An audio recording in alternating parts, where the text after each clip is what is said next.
Well, Captain Hutchins, it's a pleasure to have you back on the campus. I believe it's been some 6 years since you were here. Is that right? Yes, it has, Miss Warren. I visited here last October during homecoming festivities, but that was the first time for a long time that I had been back to Florida State. And you've been in the Women's Army Corps now for how many years? For 6.5 years, Miss Warren. What have your experiences included in that time? I had my initial training at Fort Lee, Virginia in 1951 and early 52, and then I was on a brief period of temporary duty in officer selection program, during which time I visited you here in my official capacity. I remember that indeed. And I went from here to Fort Leavenworth, Kansas, and thence to the Far East, and then back to the United States, and I'm stationed presently at Fort McPherson, Georgia. And as captain in the Women's Army Corps, what do your duties consist of, particularly at the present moment? I am presently a detachment commander of 73 enlisted women at Fort McPherson. I have sometimes thought that our duties are rather similar, although your responsibilities are far greater than mine in numbers. Our enlisted women range from age 18 to 35 at their initial point of induction.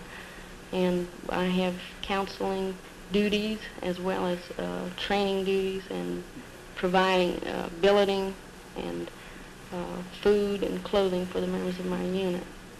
You take then complete responsibility for these young women that are under your care. The counseling, the housing, the planning of their work, and I suppose occasionally the discipline of these young women if they get into difficulties. That is correct, Dean Warren. In the field of counseling, frequently we as deans of women are asked if we do not find that being responsible for discipline interferes with our functions as a counselor. And my answer to that always has been, well, any good parent has to assume that joint responsibility, that of disciplining their children as well as counseling with them, and that the discipline can be administered with love and consideration and concern for the individual, but at the same time with a desire to help them grow and to develop into strong characters. I've never found that being a disciplinarian interfered with my role as a counselor. I'd like to know how you feel about that. It never has interfered, Dean Warren. We, of course, treat individuals as individuals in the Army also, and are very much concerned with their personal problems and the reasons for the necessity for disciplinary action. However, as you say, I haven't found that the one interferes with the other. So long as you help the individual understand that you disapprove of the conduct and not of them, I don't believe that you'll ever estrange them through the combination of counseling and disciplinary work. I think that is very true. Well, in light of what you tell me, I would say that our work is very similar indeed.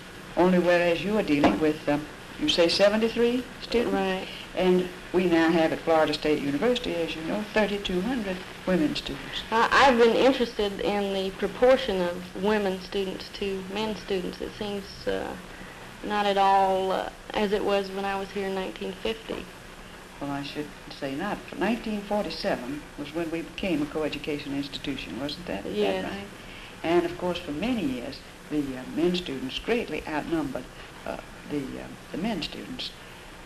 3 years ago, I think it was the first time that the men outnumbered the women, and I can assure you that was a red letter day in the history of the university, and in particular in the lives of the young women here. I can imagine this one. And there have been so many other changes since I've spent any time here. The buildings and so many new faces among the faculty members. Yes.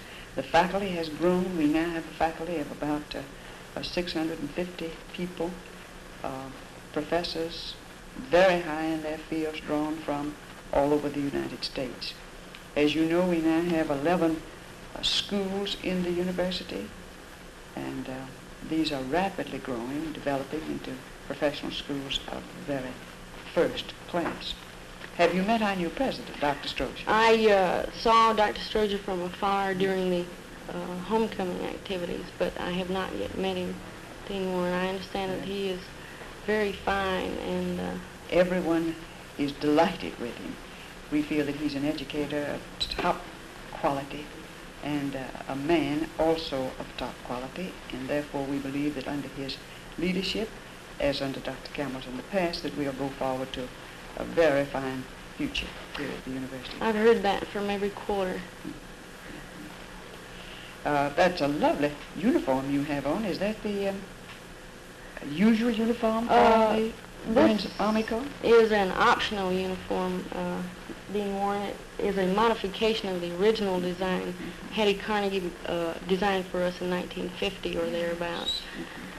We also have a new blue uniform, which is, of course, much heavier than this. It's Army blue, but many people still mistake us for Navy when we're in it. Well, I don't think that we would mistake this for the Navy uniform. It's very beautiful, very attractive. Thank you very much, Miss Warren. Eleanor, tell me this. What was your major when you were in college? I was an English major. An English major. Liberal arts, I believe. Yes, indeed. And yet you're now into a very practical a field of endeavor, the Women's Army Corps. In what way do you feel that the training that you had while you were in college has been beneficial? Well, I think that the sort of education which I received here at Florida State University was ideal for any assignment in the Army other than some very technical professional fields. But for the average Army officer who must go from one type of assignment to another, this is the, as I say, the ideal sort of education. The ability to express oneself in writing and to think problems through is true in every phase of Army activity. And I think that certainly I couldn't have picked a major that would have done me more good than the one which I did choose. Then you feel that training in the liberal arts, English, language, history, humanities, physical science, is a very good vocational training for women. Indeed I do, especially in the armed forces.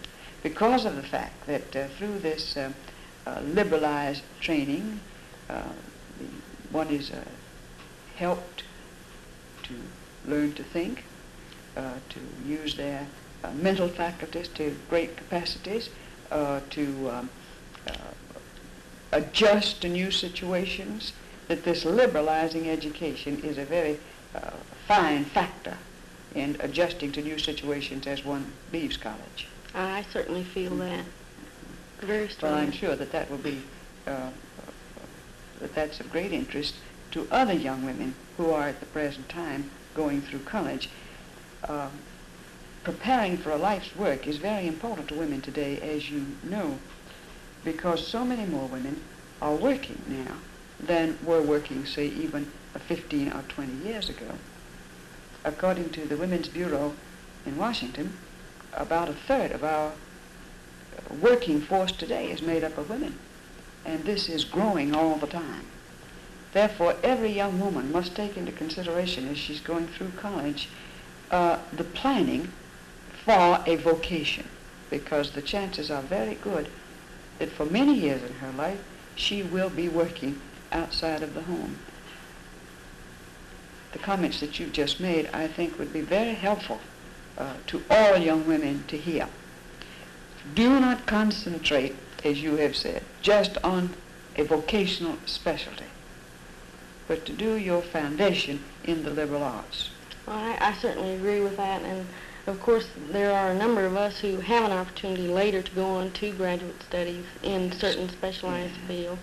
I aspire to undertake a guidance curriculum someday. Is that so? That's so, and I would... And you've now been doing guidance for a long time. You've been involved in counseling.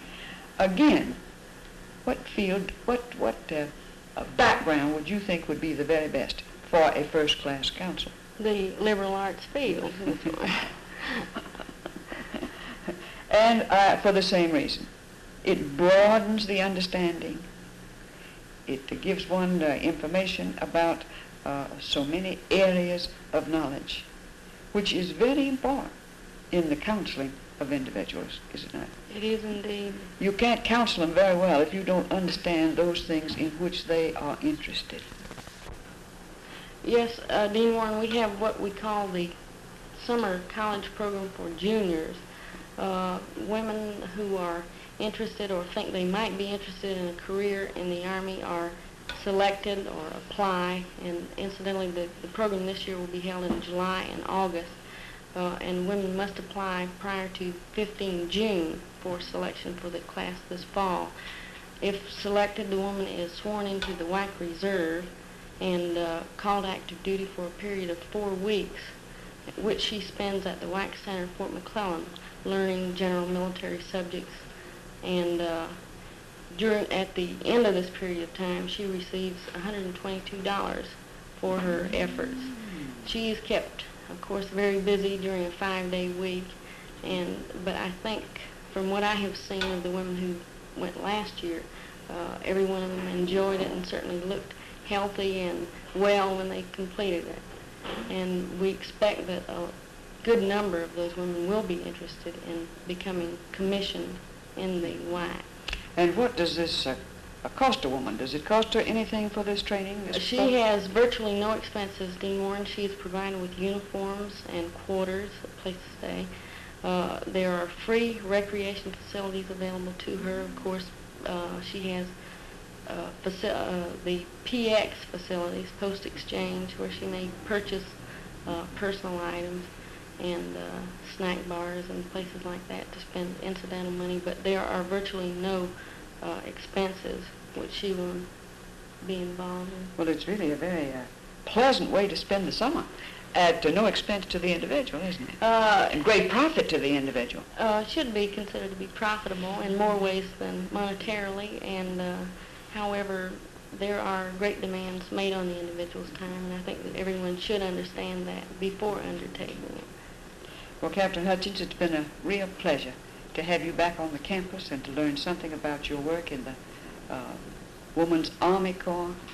I'm sure that the young women of Florida State University will be very grateful to you for having come and given them this opportunity to learn more about your work so that it will help them in choosing what they would like to do.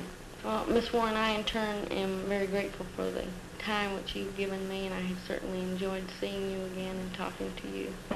We'll continue to follow your career with great interest. Come whenever you can. Thank you very much.